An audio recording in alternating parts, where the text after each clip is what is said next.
पूर्व के बारे में यह स्थिति साफ है कि अरबों की जिस जमीन पर इजराइल कब्जा करके बैठा है वो जमीन उसको खाली करना होगी।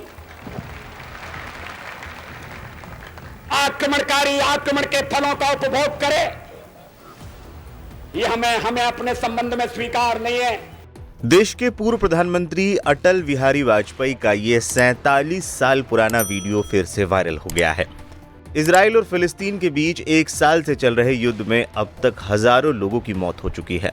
लाखों लोगों को अपना घर छोड़कर शरणार्थी कैंपों में रहना पड़ रहा है। फिलिस्तीन पर इजरायली सेना लगातार एक दूसरे पर हमला कर रही है। इस बीच बीजेपी के दिग्गज नेता अटल बिहारी वाजपेयी के 1977 में जनता पार्टी की सरकार बनने के बाद दिल्ली में दिया गया एक भाषण इंटरनेट पर जमकर वायरल हुआ है। ये वीडियो इंटरनेट पर इतने सालों के बाद फिर से खूब देखा जा रहा है, जिसमें वो कहते हैं अरबों की जिस जमीन पर इजराइल कब्जा करके बैठा है वो जमीन उसको खाली करनी होगी।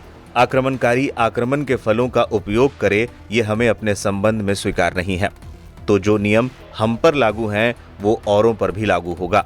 जो फिलिस्तीन है और जो फिलिस्तीनी हैं उनके उचित अधिकारों की प्रस्थापना होना चाहिए। इजराइल के अस्तित्व को सोवियत रूस, अमेरिका ने भी स्वीकार किया है, हम भी स्वीकार कर चुके हैं। ये कहा जा रहा है जनता पार्टी की सरकार बन गई, वो अरबों का साथ नहीं देगी, इजराइल का साथ देगी। आदरणीय मोरारजी भाई इस स्थिति को स्पष्ट कर चुके हैं। गलतफहमी को दूर करने के लिए मैं कहना चाहता हूं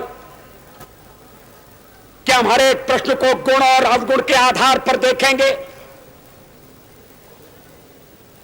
लेकिन मध्य पूर्व के बारे में यह स्थिति साफ है कि अरबों की जिस जमीन पर इजराइल कब्जा करके बैठा है वो जमीन उसको खाली करना होगी। आक्रमणकारी आक्रमण के फलों का उपभोग करे, ये हमें अपने संबंध में स्वीकार नहीं है।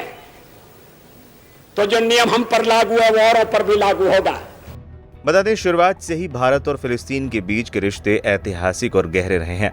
1970 के दशक में जब यासिर अराफात फिलिस्तीनी मुक्ति संगठन के नेता थे, तब उनके और भारत के बीच के संबंध काफी मजबूत थे। 1988 को जब फिलिस्तीन को एक संयुक्त राष्ट्र के रूप में मान्यता दी गई, तब भारत ने इस पहल में महत्वपूर्ण भूमिका निभाई थी। उस समय भारत ने फिलिस्तीनी राज्य की स्वतंत्रता की मांग का समर्थन किया था और इस पर वैश्विक मंच पर फिलिस्तीन के अधिकारों के लिए अपनी आवाज उठाई थी। अब जब फिलिस्तीन और इजराइल एक बार फिर आमने सामने हैं, तो वाजपेयी के पुराने बयान एक बार फिर से लोग याद कर रहे हैं।